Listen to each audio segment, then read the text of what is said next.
Nahia Zahid, Ada Bu. Luarma Zahid, Ada Bu. Larakanya Zahid, Ada Bu. Iya. saya Win Saputi Jauh. Ada Bu.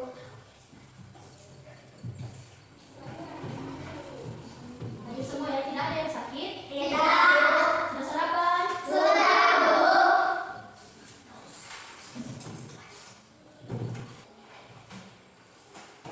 Oke, sebelum kita memulai materi kita, gua akan menyampaikan apa saja tujuan-tujuan dari pembahasan kita pada hari ini. Nah, dengarkan ya. Yang pertama, memahami dan menjelaskan aturan yang berlaku di masyarakat serta pentingnya menaati aturan. Kemudian kedua, mampu melakukan latihan kelentukan tubuh.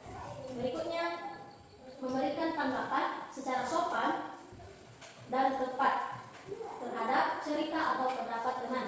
Kemudian, memahami pentingnya menunjukkan semangat kerja dan mampu memberikan contoh nyata. Dan terakhir, memahami arti hidup rukun dengan sesama dan mampu menunjukkan sikap hidup rukun dalam kehidupan sehari-hari. Apa saja contoh aturan yang pernah kalian temui? Contoh aturan yang pernah kalian dengar apa? Contoh aturan? Contoh? Oke, contoh aturan di dalam kelas. Apa yang boleh, apa yang tidak boleh dilakukan? Tidak boleh menguasai orangnya. Ya, kemudian Tidak boleh menghancurkan.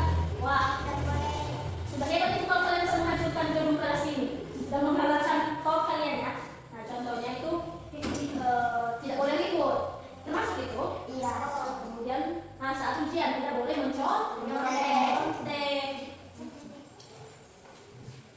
Nah, sebenarnya aturan itu dibuat untuk apa? Ditaati atau dilanggar? Ditaati. Jadi, kalau ditaati berarti anak didik kami sudah melaksanakan tanggung jawab. Nah, contohnya kalau dilanggar, apa yang terjadi? Kena sanksi. Seperti contohnya, di sini terdapat contoh aturan di masyarakat. Salah satunya yaitu berjalan di trotoar. Nah, mungkin kalian pernah mendengar trotoar? Nah, apa itu trotoar? Menyeberang. Nah, itu bukan trotoar, itu adalah zebra cross. Zebra cross ya, zebra cross. Nah, kalau trotoar ini adalah lintasan untuk pejalan kaki.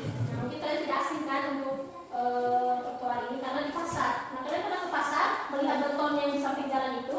Nah, itu yang dinamakan trotoar. Nah, di kota-kota besar trotoarnya itu lebar ya, lebar dan terus tidak sama seperti yang ada di pasar kita ini. Nah, karena begitu lebarnya, orang-orang justru menyalahgunakannya. Apa saja aturan yang mereka langgar? Yaitu mereka menggunakan trotoar dengan sembarangan. Mereka justru duduk di sana bersantai-santai, berjualan, nah, sehingga pejalan kaki tidak ada lagi lintasan yang berjalan. Nah, seharusnya bagaimana mereka menaati peraturan tersebut karena ketersediaan trotoar merupakan hak pejalan kaki yang diatur dalam undang-undang. Nah, ada undang-undangnya. Nah, contohnya jika mereka melanggar, mereka mengalami sanksi, mereka membayar denda. Tapi mungkin ada masyarakat juga yang kurang kesadarannya. Nah,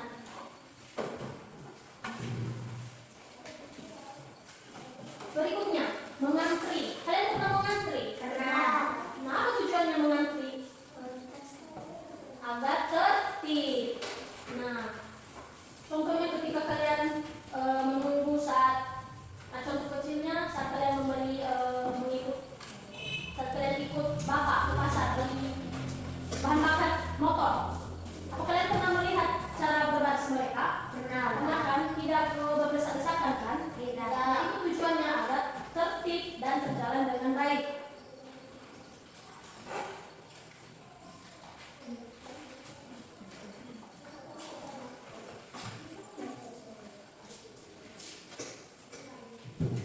Baik, Ibu akan membacakan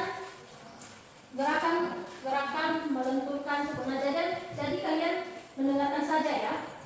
Nanti Ibu suruh kalian melaksanakan gerakan-gerakan ini. Yang pertama, gerakan melenturkan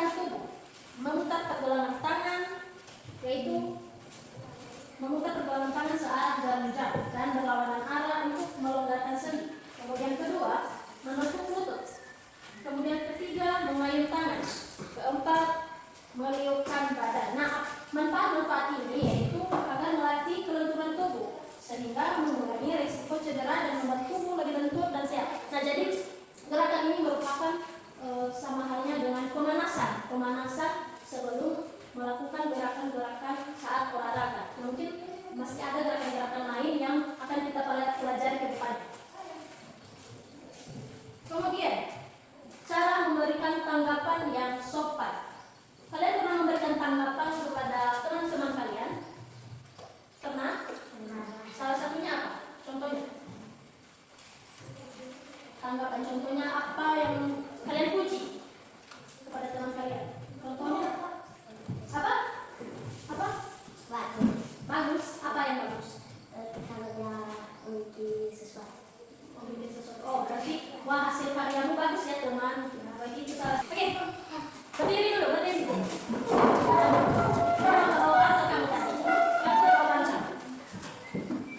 Masih ingat kata ajaib? Masih. Oke. Dan semangat ya, besar suaranya. Kata ajaib. Kalau kau buka jalan bersama kalau guru bantuan kita tolong. Kalau bapak dia ucapkan terima kasih. Kalau kamu lewat ucapkan permisi. Satu orang yang ada suaranya. Lagi ya, semuanya bernyanyi. Oke? Katanya, kata ajaib. Kalau berbuat salah minta maaf.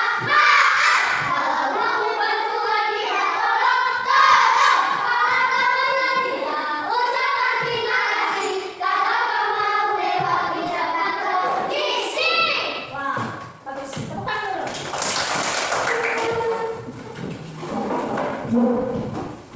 Sudah tidak mengantuk lagi kan? Tidak.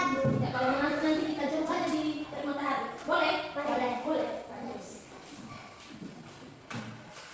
Ini materi yang terakhir. Yaitu hidup rukun. Nah, hidup rukun. Tentu hidup rukun ini tidak terlepas dari kehidupan kita masing-masing. Contohnya, contoh dekatnya di rumah.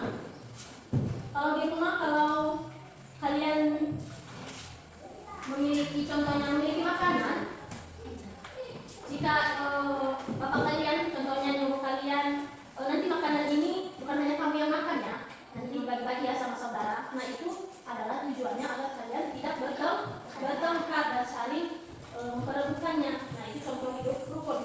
Kemudian saling menghargai dan menghormati anggota keluarga. Nah, itu tadi contohnya saling menghargai dan teman. Jadi bukan hanya anggota keluarga saja yang kita hargai, tetapi teman kita juga. Kemudian membantu dan mendukung satu sama lain saat menghadapi kesulitan. Dan terakhir yaitu menjaga kerukunan dengan berbagi dan berkomunikasi dengan baik. Baik, sampai di sini pembelajaran kita dan Ibu mau memberikan kalian tugas. Tugasnya 3 pagi-pagi ya. Ya, dicatat tugasnya.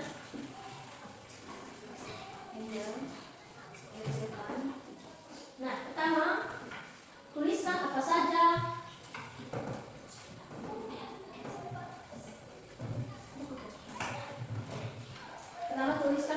aturan di rumah dan di lingkungan sekolah.